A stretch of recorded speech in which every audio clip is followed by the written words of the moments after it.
Hey guys, welcome to Rage Quit Rehab episode 2. That was just a quick tribute to Chester, who unfortunately we lost to suicide earlier last week, I'm sorry.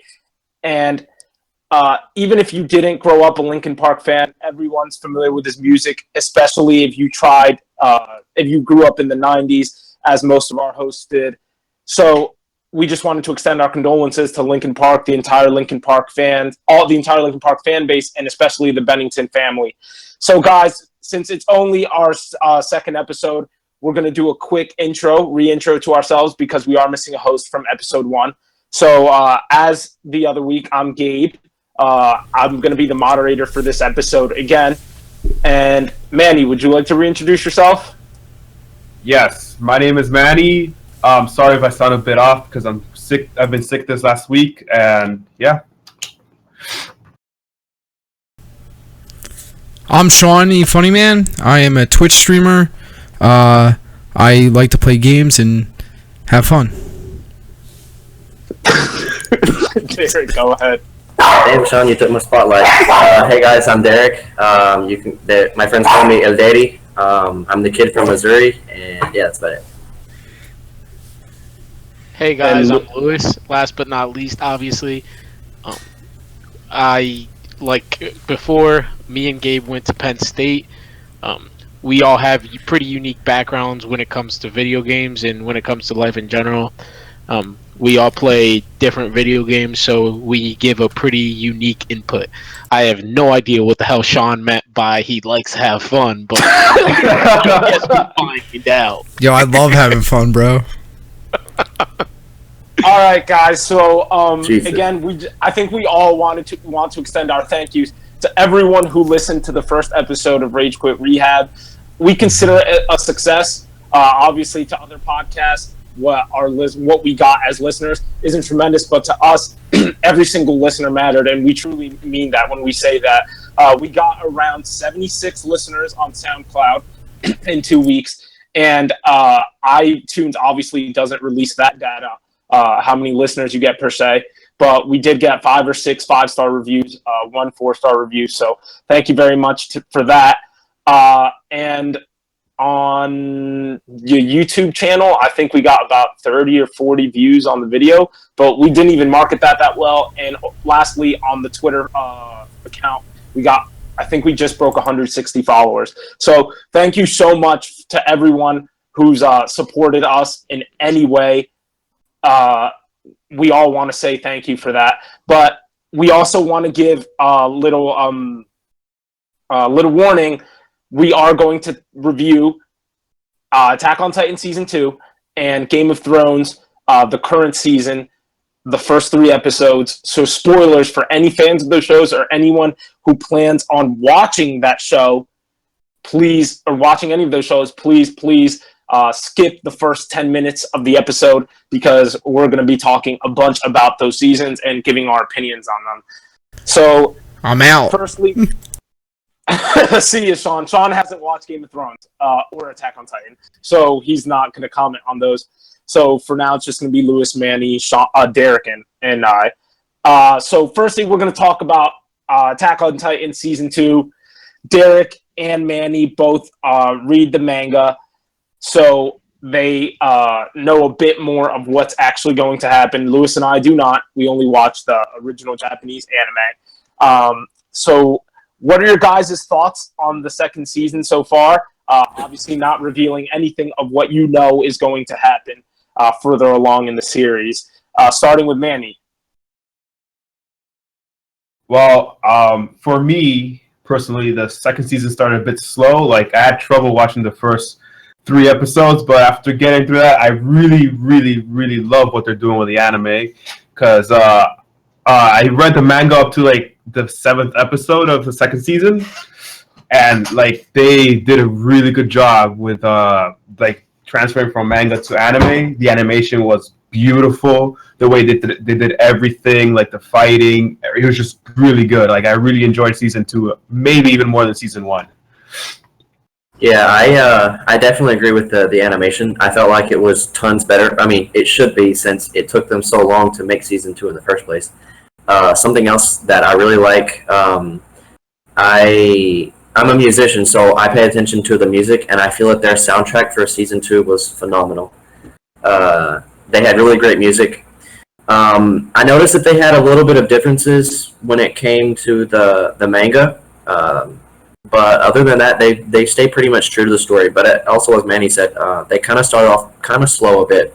But at the same time, for people who don't read the manga, they released a lot of new information, and I think that's kind of why they released some of the later information earlier, is to get people more hooked on it.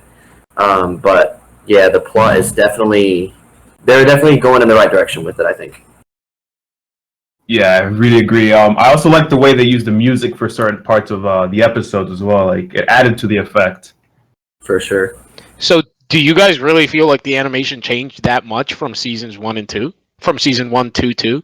I don't think that it really changed much. I just kind of feel that, they just got better at it. I mean, it's been a few years since they came out with season 1, and they took what they had and made it even better.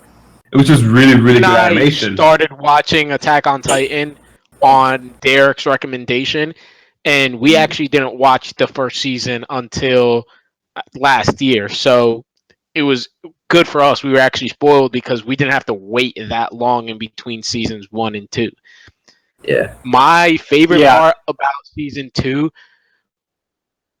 was the fact that, like, similar to season 1, every episode was pretty jam-packed. I'd say that there was one episode in season 2 that didn't have a decent amount of action. My least favorite part about season 2, I would have to say, is the kind of ambiguity. So the kind of ambiguity in the direction that they were headed.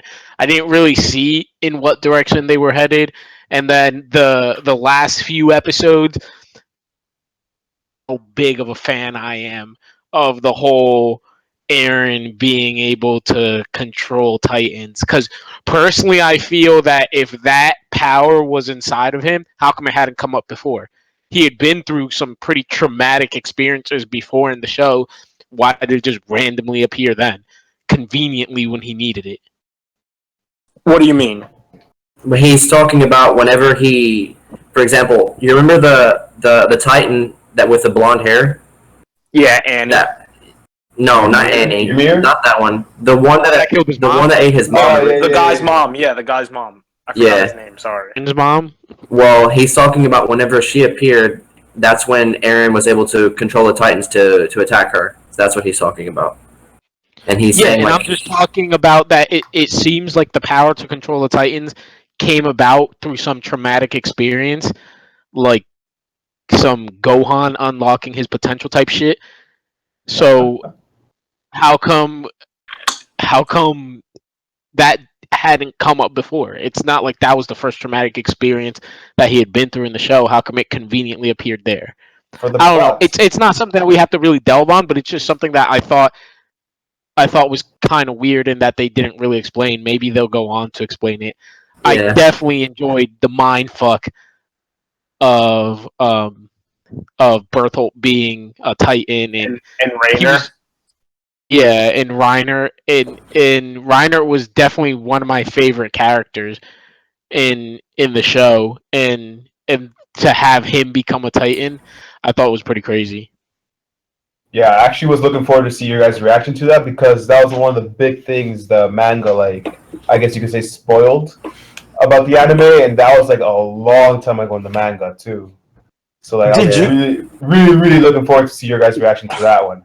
Was it just me, or when they revealed that those two, that Bertholdt and that Rainer were Titans, was it just like super random, like on a dime like that, or was it just me?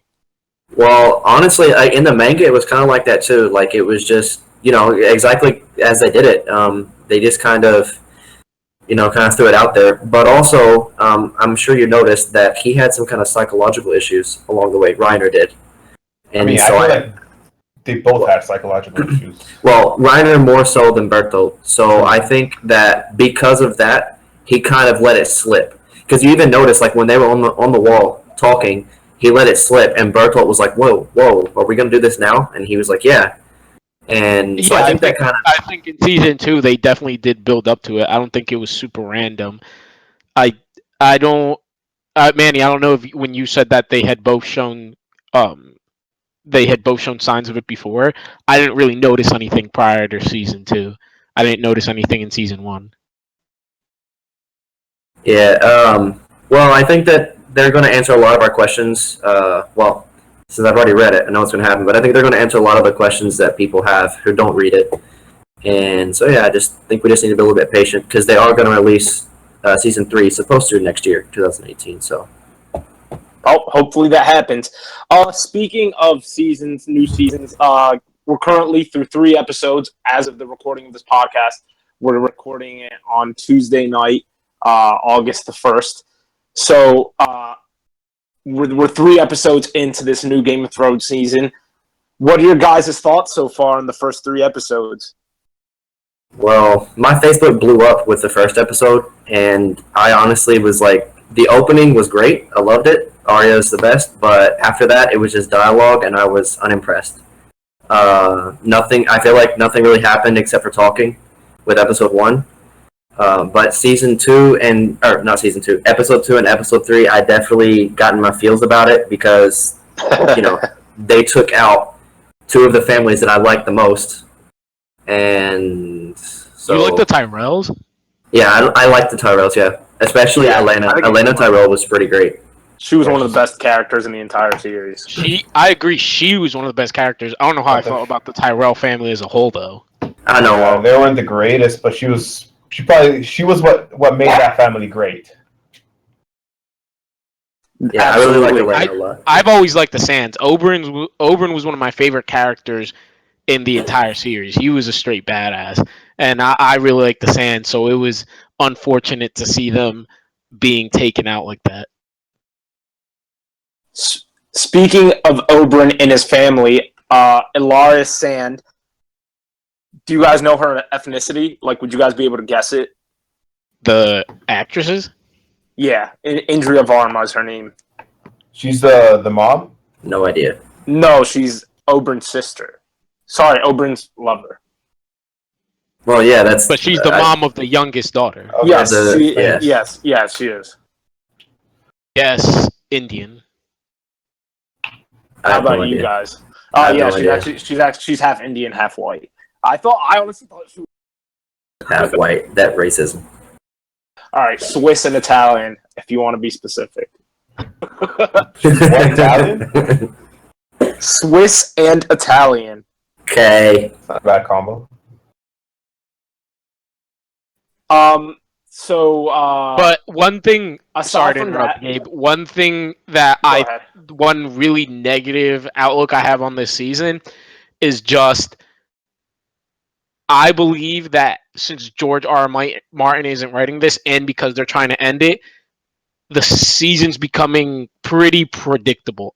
I don't know if you guys feel that way, but I definitely feel as though it's the classic, oh no, everything's going wrong, but at the end of the day, everything's going to be okay. I'm getting that feeling from this season. For sure, because it's kind of like, Khaleesi, or Daenerys, she seems like she's the one that's going to take it all. And so she comes over with this huge army, 3 dragons, whatever, and you're like, oh, this bitch is going to take it all. But then they have to make it, they have to level the playing field a bit, so they let Cersei outsmart them a couple of times. And so then it makes the field look more level. And then she'll probably lose a dragon or 2, but then she'll still win. So that's what I think is going to happen. But even still, getting that feeling too, and it's just that everything seemed really badass, and then in an episode and a half, everything just went to shit. And now I feel like everything is going to start climbing towards getting better. Yeah, I never felt that way from Game of Thrones. Game of Thrones always. The reason I liked it is because it always kept me on my toes. Like the first season when Ned Stark got killed, it was like, holy fuck, you were mind fucked. And I always felt like it had some element of surprise. Yeah. Of surprise, but I'm not really getting that from this season. Yeah, I can see what you mean. Go on. The trajectory, the peaks and valleys of the plot are becoming very predictable. Like you can tell when we're getting to Arrakai's point and going down towards the valleys. and when we're coming back up towards the peaks. You definitely do get that pattern feeling. Well, something that I agree with that, but at the same time, there are still a few things that haven't really been touched on. For example, Sansa is obviously really different than she was at the beginning, and she's starting to, I guess, channel a little bit of her inner Cersei, and she's now in charge of the North while Jon Snow is gone. So and also Littlefinger's there, and we know how persuasive he's been. So I think that something's going to happen there. I definitely think Sansa's going to betray the Starks. Yeah, I think something's going to happen. She's going to mess up somewhere along the way. And also, the White Walkers. We keep hearing about them, but we don't know when they're going to attack, how they're going to do it. Like, what if it's in the middle of the fight between Cersei and Daenerys, and then they just drop a bomb? You know, I think they're gonna win everything. Like, we're just speculating that the humans are gonna beat the White Walkers or anything. My money's on like the White Walkers just gonna win, basically. Yeah, well, I mean, and at the same time, like whoever they kill automatically joins their army. Like they come back as a White Walker. So. Yeah. I agree that the White Walkers are definitely. Sorry, Gabe. That the White Walkers are definitely going to come and fuck shit up at the most unexpected moment, and I think that that's what the writers are holding in their pocket as the element of surprise. But Derek, you said somebody that's super different. Yo, top 2 awkward moments in this season are what's Ed Sheeran coming in and doing his cameo. That was awkward as fuck, painful to watch. But second most awkward moment is Bran Stark. I don't know if the actor is purposely trying to act awkward as fuck, but his scenes in episode 3 were so fucking awkward. Yeah. I mean, he did. Well, I mean, but like when Sansa hugged him, my man just stood there with like the no fun face. And don't forget though, I think that was on purpose. Yeah, I'm pretty sure. Don't forget though, he's seen everything. He even saw Sansa getting raped, sister get raped, and all that shit. And but he can probably get it. Sansa's going to betray the fuck out of them in the future. Yeah. Sure, I thought I think he's showing what happened to everybody. No, I think yeah. Well, they haven't really said that. Well, he kind of said like I can see everything that has happened. He didn't say that he can see anything that's going to happen yet. So, but we don't know that. But I think it's because of everything that he's seen. He just now has this apathetic kind of feel. Yeah, because it was almost as if there were no emotions there at all. I mean, he did cut out the first awkward moment that I said was Ed Sheeran's cameo. Was just painful to fucking watch. Yeah, that was man. and of course, what was he doing? Singing, of course. Yeah, and anytime you have those cameos from those huge celebrities that aren't naturally actors or actresses, you always have to give them laughing lines or one-liners, and it just felt very forced, the cameo. Yeah. Just should have just left him out altogether, to be honest. All right, guys, so the actor who plays Jaime Lannister, his name is Nikolaj Coster-Waldau. I just wanted to get your guys' quick thoughts on this. He said he's looked over a few of the fan theories online of how the series is going to end, and he says one of them is correct. So how do you guys feel about these fan theories being online? Are you guys going to read them to try and spoil anything? Have you guys read most of them already? And do you guys feel like do you guys like that? Like, for example, when you're watching a film with someone and they're just constantly guessing what's going to happen in the film while you're watching it. Man. I mean, as the film's going, I don't really mind it too much. Because I kind of do it myself. Like, see if I can deduct what's going to happen. But in terms of Game of Thrones, it's actually one of the few shows that I just want to watch as it's happening. Like, I don't want to spoil anything. So I haven't read any of them at all, and I don't plan on it either. Because I know that HBO was hacked, I think, earlier this week. Yeah. And I don't plan on reading any of it. Now, if they were to put the episodes out, I would definitely binge watch it. But other than that, no. Yeah, I haven't read many theories since I think season 5, and I stopped because a lot of the things people were like guessing or theorizing about season 6 kind of came true. So I was like, well, screw this. Yeah, I'm not a huge fan of looking too much into the theories either, just because this show has such a dedicated fan base, plus the people who have read the books and the people who look into this shit in a lot of detail, they do, like Manny said, they do too good of a job at predicting what's gonna happen. It's crazy. Like, some people are crazy, to be honest.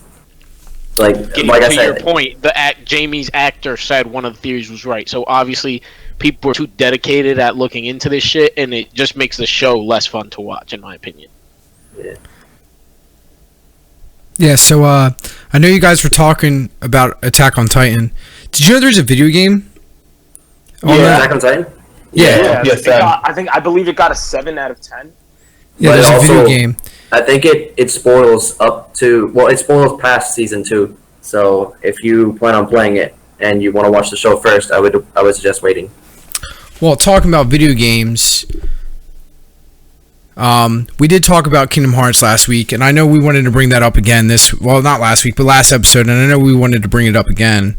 So, apparently, with all those new worlds and stuff like that... Go ahead, Sean. Yeah, that shit is hot garbage. my skipping and stuff. But anyway, yeah, so like with the smaller worlds apparently, which I guess I wouldn't mind, because the worlds never felt big to me in Kingdom Hearts 1 or 2. They kind of felt like really short. You mean? Like you were in there and out? No. The worlds aren't going to be Shorter? You mean small, like the smaller number of worlds? That's what you there's meant. going to be a smaller quantity, yeah. But that could be a release. On the contrary, I think the worlds themselves are going to be larger and have more content, but there's just going to be less number of worlds to explore. No, and that's exactly what it is. That's exactly to me, what I think that's the only way to justify it. I hope the game isn't shorter itself. Like I hope that the hours of canon gameplay that are available aren't super short. That I would hate that for us to wait 3 years and they're like, oh yeah, we're gonna make the game great, but it's gonna be short as fuck. Yeah, I know what you mean. Yeah. Like I got that feeling with KH2 kind of, that the game itself was too short. Yeah, I mean, like you're in a world, you're in there for like 5 minutes, you solve what's going on, and then you're leaving. That's what that was like, because when I replayed it over my stream, that's how I found out. But with having less worlds than the previous two, they can always add more via DLC later. Yeah, I was going to mention that. They're probably going to have. I think that they're going to have a lot of DLC for it. Which I don't know how you guys feel about that. No, I mean, I think it's. I mean, nowadays that's pretty much like that's how they keep games alive. They just add DLC as you keep going. Yeah, that's the new business model. Yeah, I just don't make me pay for like a world. An okay business model. Yeah, I think it's an okay business model to add DLC to, like you said, Derek, keep a game alive. I don't like a game that comes short and then they say, "Oh, here's some DLC to add stuff on." As long as the core game is completed, and it's not like empty.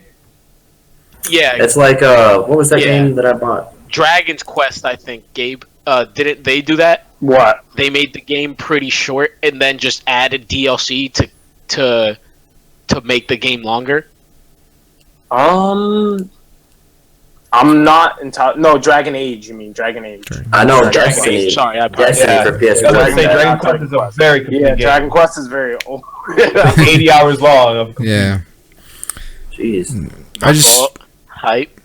Yeah, but like when the DLC is like plot, then that's where you're getting kind of like borderline. Like, okay, well, you're gonna make me pay for the rest of the game. I paid $60 to go get the game, to get a full game, but yet you're going to charge me an extra $5 like 3 times to get the full game and full experience. Yeah, the story. Something that they could also do is maybe not add on to the story, like maybe they have the story already complete, but what they could do is like add on different modes, kind of like what they did for Breath of the Wild. You know how they added like the Master Sword quest thing, and they plan on adding more stuff like that. So like a bunch of different side quests. I think they could do that with Kingdom Hearts. Yeah, and I wouldn't mind like buying like different outfits. Nah, definitely not. I think that's going to be a big deal. So I just wanted to give a quick shout out, just to segue not into the next segment, but the next real topic about Kingdom Hearts. One of our first listeners was his Twitter handle is Sexy Ninja John. John, he forwarded me a link to his YouTube video. If you guys want to watch it, you can find it on the Rage Quit Rehab Twitter page. And in his video, he spoke about the theory that because the worlds are going to be much smaller in quantity and therefore much larger in content, that he theorized that they're going to have combined worlds. So he said one of the ways you can get Marvel into it, because like I told you guys, a lot of the Disney loyalists don't really want Marvel to interfere with Kingdom Hearts, was like 100 Acre Wood, where you can make it kind of like an optional side world where instead of a book, you can open up a comic in the Big Hero 6 world and jump into the Marvel world if you want. What do you guys think about that? That's pretty clever. I mean, I thought it was a great idea. Jump into a comic instead of a book. That is really a good idea. Yeah, that really does sound cool. Hashtag Twitter shout out. But Got a few more in all coming. honesty, that is a fantastic idea to incorporate Marvel, because Marvel has so many characters. Obviously, it'd be tough to choose. Are we going to focus on X-Men? Are we going to focus on Spider-Man?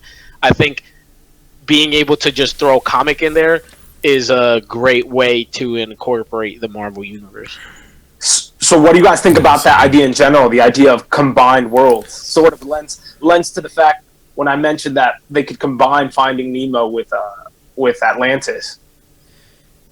I mean, yeah, I guess the idea seems good, especially when the two things mix and they could feasibly be a part of the same universe. Like if you're trying to add like varied worlds, like different worlds, like like Aladdin with like Tarzan. Like no, that wouldn't really work. Yeah, but the ocean ones would work. Like Little Mermaid, Finding Nemo, Atlantis, that would work. Yeah, true. I mean Tarzan. He said that. The jungle, but it could be like, for example, the Jungle Book and Tarzan. Yeah, that one makes a No, I said I'm not like. You didn't hear what I said. Oh, okay. I said not like. I wouldn't like it if they try to combine like two stories that have nothing. They can't be in the same universe. How about Tarzan and Lion King? But that could work. I mean, depends. there's animals in both. if that's the case. Lions and gorillas are both native to Africa. Yeah. I guess. Are they very in the same place? Yeah, but they're very distinct biomes as well. Yeah. I understand that, guys. Getting a little into science here. Anywho. Do clownfish and mermaids live in the same biospheres? They probably could. Why you mad? Don't. But Technically. Speaking of Little Mermaid, that was a 90s film. And one of the topics, we're all 90s kids here, so one of the topics I wanted to talk about was, we mentioned it earlier in the first episode, and we said we were going to talk about it in the second episode, was how everything seems to be being thrown back at us. There are really no more original ideas. Some of the examples I was going to bring up was, I don't know if you guys have seen the trailer. They're making a new film about Hey Arnold. Fuller House, obviously, was sort of a spin-off of Full House. And the tons of video game remakes that were getting thrown back at us, like Tomb Raider, Crash Bandicoot, Final Fantasy VII. Yeah, the Final Fantasy VII remake. Yeah. What do you guys think about everything being thrown back at us? Well, first of all, I love God, because he's probably the one. Okay, anyway, I'm really happy about it. In doing that, I'm just hopeful that they'll remake a bunch of other games also. I really like Crash Bandicoot as a kid, so getting to play that again is pretty great. And there isn't too much change to it. But yeah, Yeah, if there was change, it would be like horrible. But like the way I feel, it's just getting the money out of my pocket. Sorry, go ahead, John. Yeah, obviously as 90s kids, I think we really enjoy it. I would like to hear perspective from a kid who isn't from the 90s about how they feel about they're making remakes of shit that they didn't get to experience. I know that obviously it's like that for games that we didn't really get to experience in our lifetime that they have made remakes to. Derek, I think I hear what you're saying about I wish made more games, and I think everybody's gonna develop this wish list of stuff that like they were fans of. Yeah, that they were fans of, and I wish they were coming out with this, and I wish they were coming out with that. Mm-hmm. Yeah. Yeah, what are some games that you guys would like to see be remade? Well, Final Fantasy VII Remake needs to come the fuck out. Kingdom Hearts 3's got to come out before then, man. Yeah, 2027. Probably will. There was a rumor going around that Tetsuya Nomura implied that the Final Fantasy VII Remake was ahead of KH3 in development. Damn. Fuck that, yo. I want KH3, fuck that. Watch, they're gonna wait till next year when Kingdom Hearts is supposed to come out and be like, oh yeah, we had to postpone it another 15 years. Speaking of that, at the top of my remake wish list, just before if we're gonna get off this topic, at the top of my remake wish list is definitely Legend of the Dragoon. I think that game was so great, and it'd be cool to have it all on one disc. For sure. Yeah. Instead of the 4 separate discs that it came out with. Dot Hack would be good. You guys Dot Hack was great. But they're doing one, aren't they? Are they? Yeah, there's a Dot Hack game coming out. They announced it in E3, I think. Wow, I've never played that one. Is it VR? Maybe speak about I don't think it's VR. You guys remember Banjo-Kazooie, right? Yeah. Yeah. Well, Banjo-Kazooie? Do you remember Parappa the Rapper? I sucked at those games. Parappa the Rapper. That was all just button mashing, though, Sean. Yeah, I sucked. I couldn't time it. I'm very bad at timing.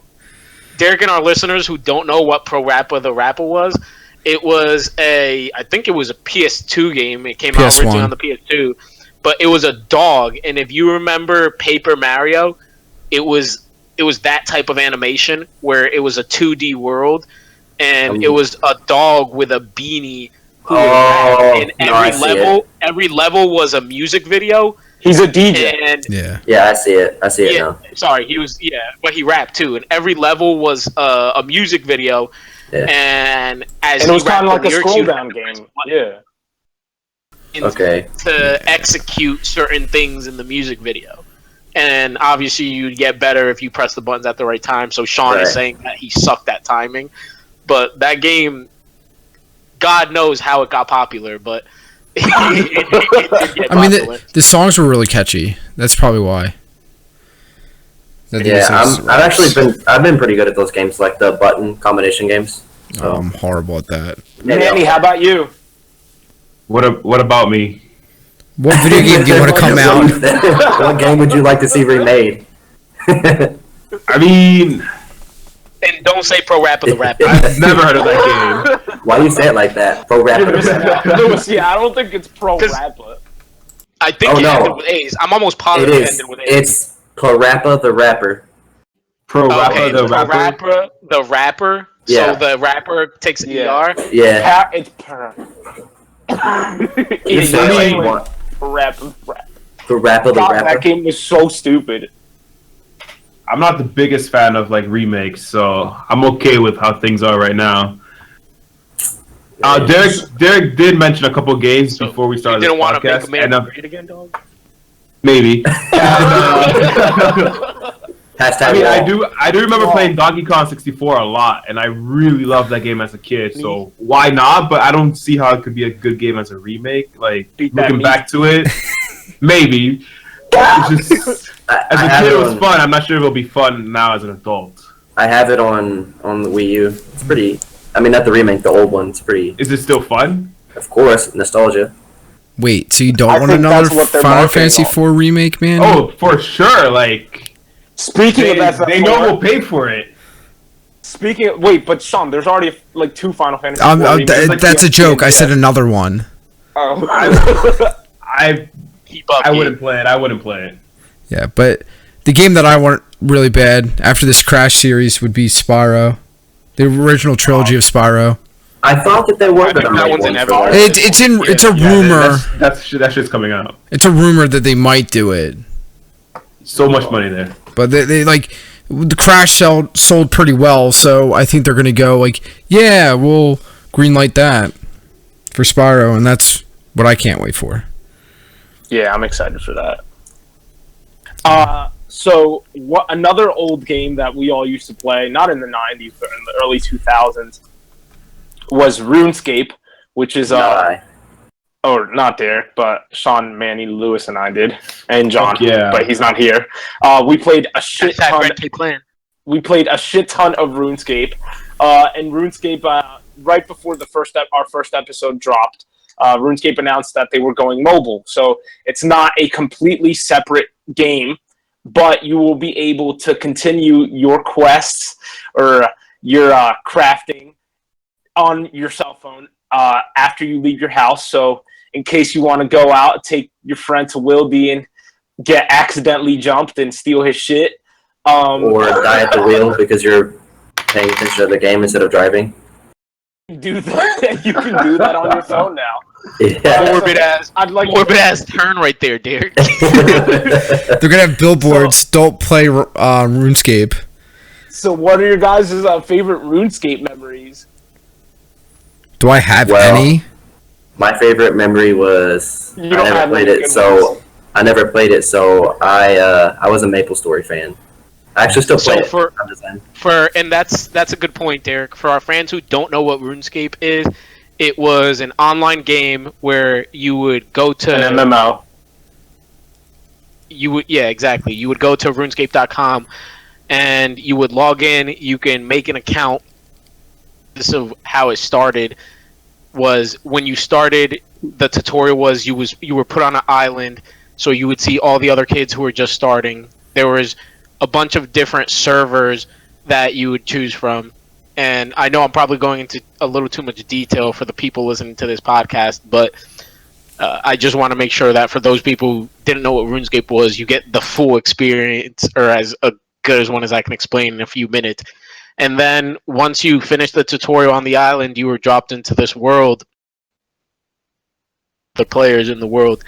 It was set in medieval times, so you could choose to be a knight, you could choose to be an archer, you could choose to be a mage. Those were basically the ways that you could do combat in the game.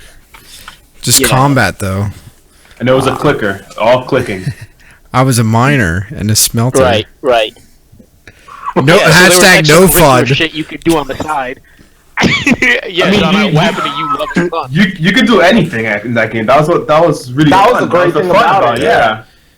And it was so easy to play with friends. Get the cow hide. Anything is possible.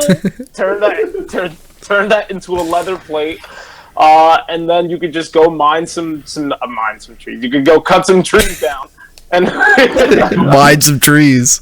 Have a RuneScape GF if you were into that. Sean. Buy one, yeah. Jesus, Manny, let's not talk about virtual fucking sex trafficking.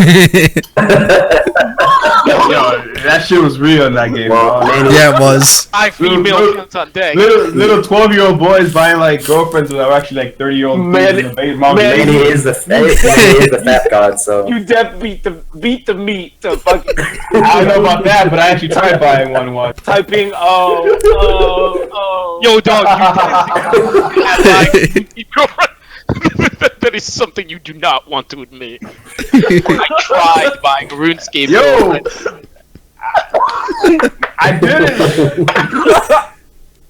So I always say my favorite RuneScape memory was I forgot, but right before you entered Varrock, or Varrock, however you pronounce it, there was this little house there. I think this building where you could go and start the quest to kill a dragon, and obviously when you first get to Varric, you're probably a noob. You just came from Lumbridge. So you need something to protect yourself against the dragon fire. So they gave you this this dragon shield. I forgot the name of it. The orange one? Yeah.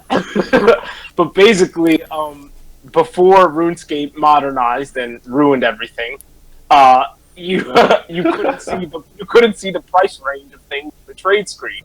So people just had to take whatever price you assigned it at face value, and they couldn't really deny or confirm what price you were telling them. So I used to tell these kids, because the shield looked like it was worth a lot more than it actually was. I think it sold in the market for around 200 coins, and I would tell kids that it was worth 5K because it protected against not only dragon fire, but fire magic. So you're a scammer. Yeah. And I would tell them it cost 5K, but I was giving it to them for 2K because I was desperate for money. And I sold at least like 6 or 7 of them in one day. Yeah, scamming at its best. At that scam, because I'd be standing around like training on some like the guard standing right outside that city, and I'd see what Gabe was saying, and he had this perfect pitch that I remember thinking, "Yo, if I were a noob, I would fall for that shit so quick." Because, like he said, before RuneScape had the huge graphic update, the shield looked so badass, and it's not like everybody had it. I mean, enough kids had it that it wasn't super rare, but it's not like everybody had it because not everybody had started that quest yet. So seeing that as a noob, it's definitely something you wanted to jump on. And real quick, my favorite memory from RuneScape, I guess you could call it my favorite pastime, was out of all of our friends was Sean. And Lewis, can you repeat that? Because you cut out. Yeah, sorry. The only one of my favorite pastime, the only one of us that was members on RuneScape, and to become a member, you just had to pay a monthly membership fee. And you'd have access to stuff that not everybody had access to. But Sean was the only member, so a lot of members in the members world that weren't available to everybody had clans, had official clans, I guess you could say, where you can make banners. Yeah, that were recognized by the actual game. Yeah. Yeah, but as non-members, we just started our own clan.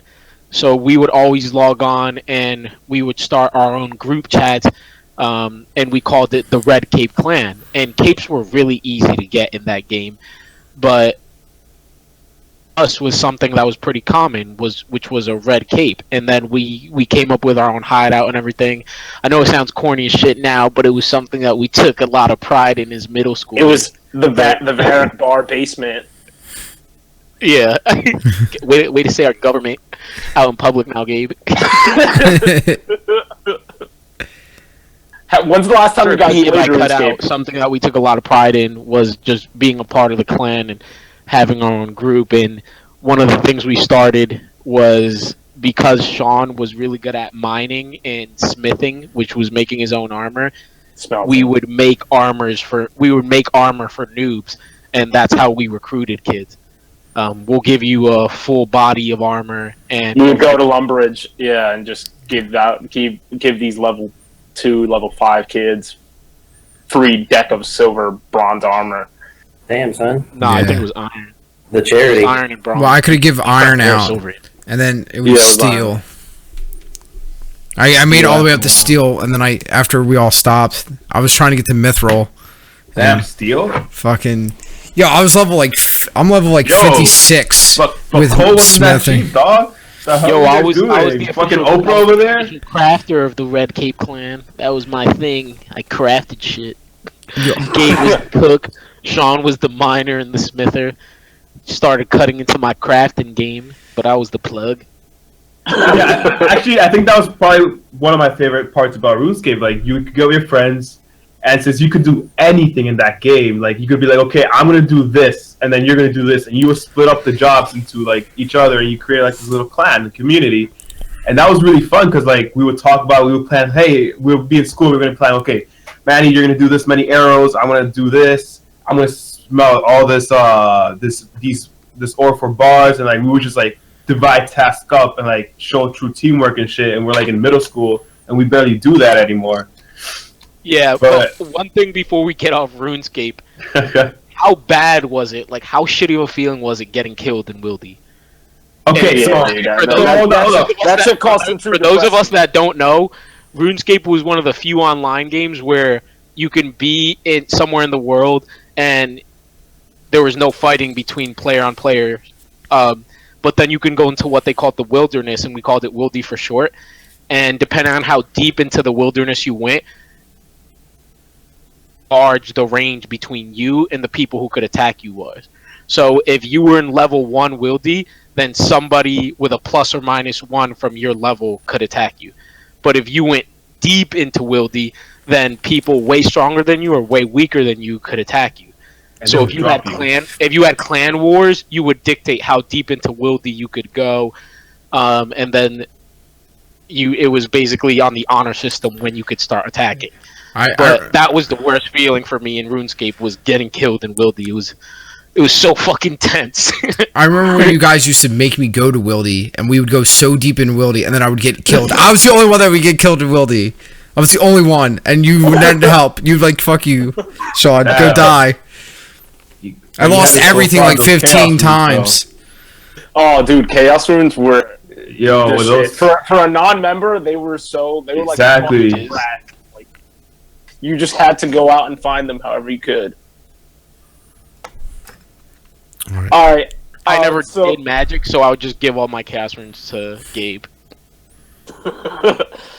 So for the final segment, we're not going to have a funny review because none of us are really currently playing a brand new game. We actually got very busy, which is why this was done 15 days after episode 1 instead of 14. Our schedule was mixed, and we all had stuff to do. But anyway, for the 6th segment, instead of a funny review, we're going to talk about the games we're currently playing. We said that was going to be a consistent segment in our podcast. So starting with Manny, going to give him the floor because I know he's excited to talk about the next game. So, first of all, I want to say to all you KH people, I recently got the games. I'm playing 1.5 Remix, I believe it's called.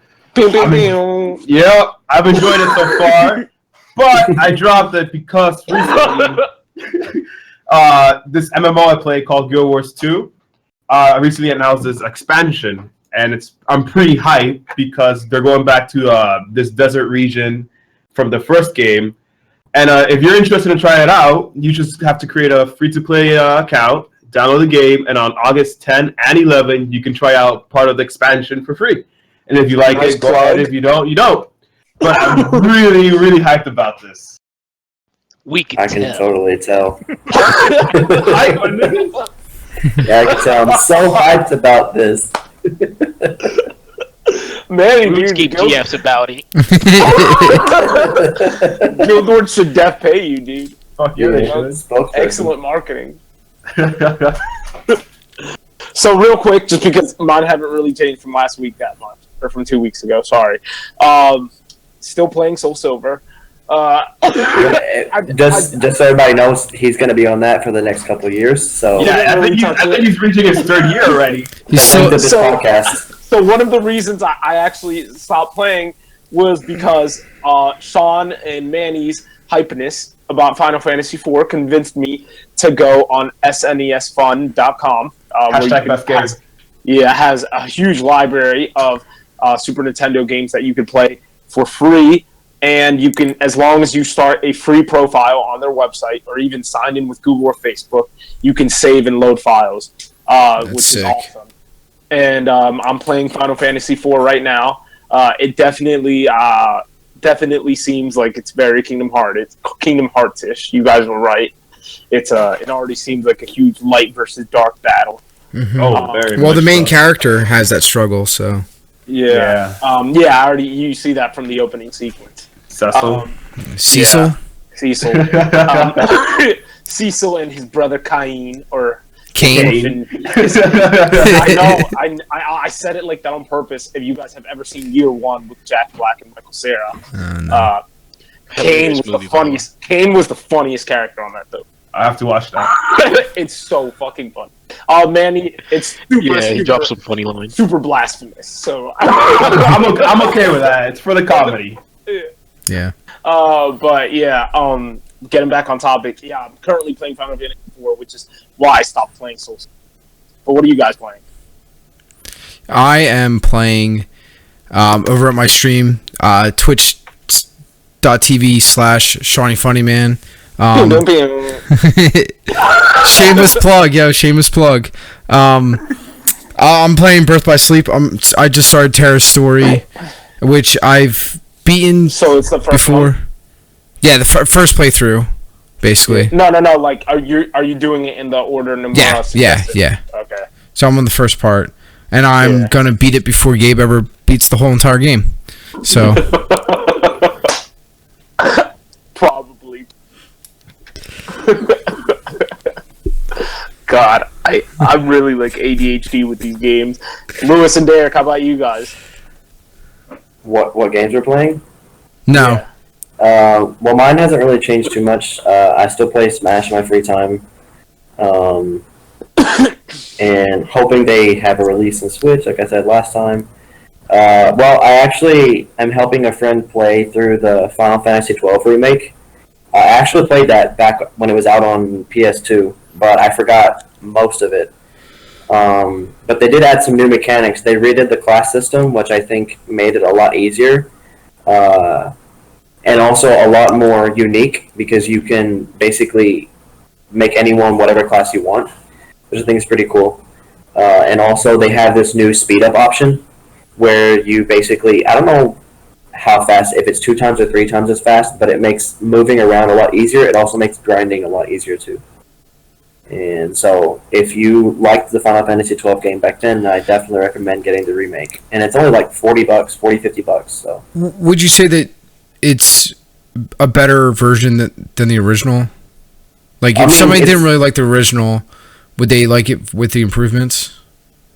From what I've seen so far, it pretty much looks and feels exactly like it was back then. Okay. So if you didn't like it back then you might not like it now. But they did make some improvements. As I said, the speed up option makes it a lot easier, a lot faster, and the new classing system makes it more manageable and less confusing. Okay. I always like a game with a good classing system. I think that is something that really sets games apart, when they have a fun and enjoyable class system. But one game that I started playing in between now and the last podcast was, on Derek's suggestion, for those who listened to the first episode, was Marvel Omega, because X-Men Legends was a game that Gabe and I had a lot of fun playing growing up, because it was one of the only games that we played on our GameCube, out of the maybe 2 or 3 games that we actually played on our GameCube. Hashtag Beyblade. Yeah. So Marvel Omega was something that I was really excited to get into. Gabe and I played it once together, I believe, and Derek was spot on. It's extremely similar to X-Men Legends. One of the most annoying parts of the game, though, is that you can't jump. But it wasn't. It's not that big of a hindrance. Once you get to level 10, you get this ability to fly or run, depending on the character. But most of the characters can fly. Right. So it's a really fun game for those of you who enjoyed X-Men Legends. You'll definitely enjoy this game, and it's really easy to jump in and play with a friend online, which is something X-Men Legends didn't have. You had to be there in person to play with each other. It has a pretty huge character pool. You could go online and find the character pool. One thing, there are a few big snubs, though, for people who are fans of the Marvel Universe. Yeah, exactly. Nightcrawler is a huge snub, in my opinion. And it's also one of those games that you can play against characters that you can't play with yourself, which is a huge pet peeve of mine. So one of the first villains you fight against is Green Goblin, but you can't play as Green Goblin. That really annoys the hell out of me.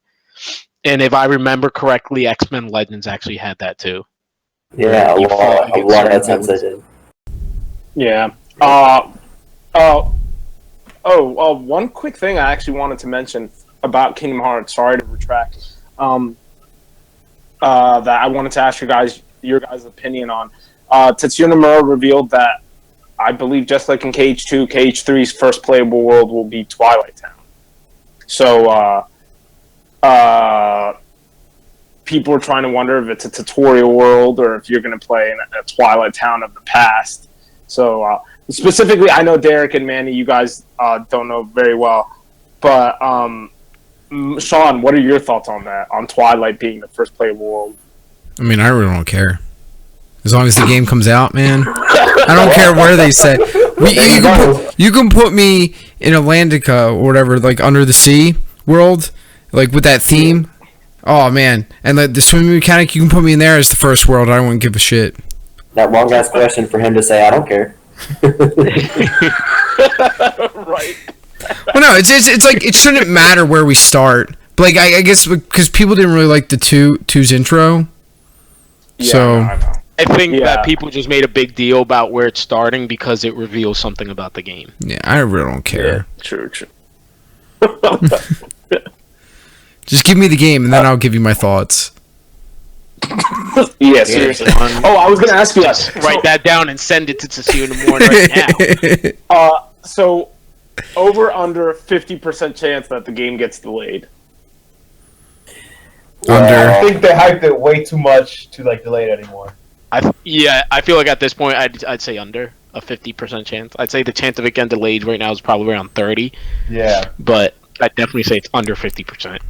Well, as we get closer, I think if it doesn't get like a confirmed release date, probably by the end of the year, like a month or a date, a month and a date, and then it's probably going to be delayed because I would see like if it gets even more hype up to E3, it's like, oh, we're finally going to get it, and that could be more of a delay than what we originally played. When Smash Bros. Brawl came out, they delayed that like 2 or 3 times before it finally came out. Yeah, don't get me wrong, delays aren't bad. They're just annoying. Decade-long delays are bad. I mean, Kingdom Hearts 3 never got delayed technically because it never had a release date, so it couldn't get delayed. It was just in development hell. Development hell is different than delays. All right. So guys, just to wrap it up, just because we are on only our second episode, I really did want to give a special shout out to 2 fans in particular who left very thorough reviews of our first episode, and that feedback helps immensely. It really is priceless for us, for a small podcast, and for helping us grow. So the first one is Scarlett Miller 20 on Twitter.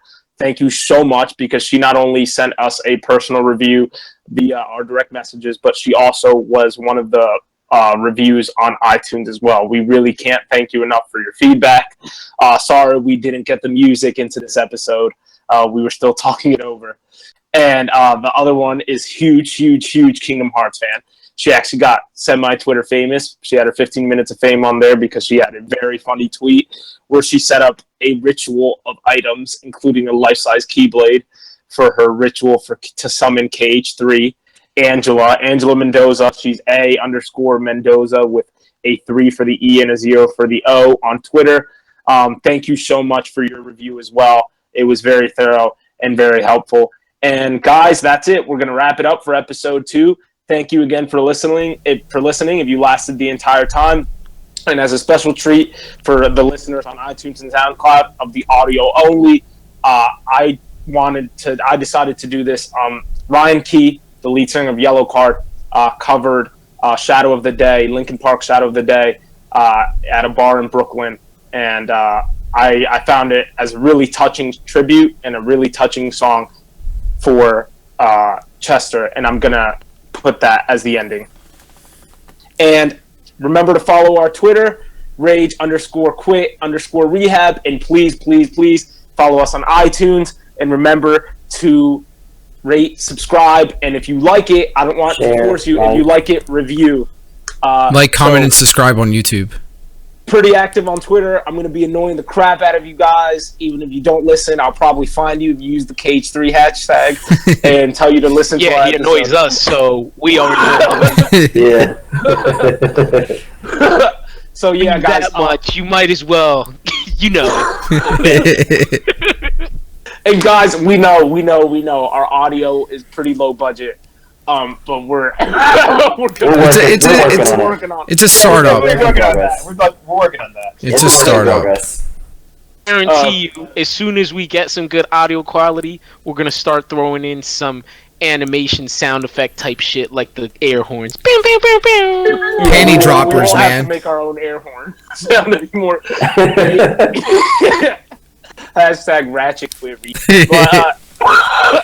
But yeah, guys. For the audio only listener, I'm gonna leave that Ryan Keyes cover of Shadow of the Day as a tribute to Chester. Rest in peace, Chester. And again, our prayers are with the Bennington family. All right, we'll see you guys. See ya. In 2 weeks.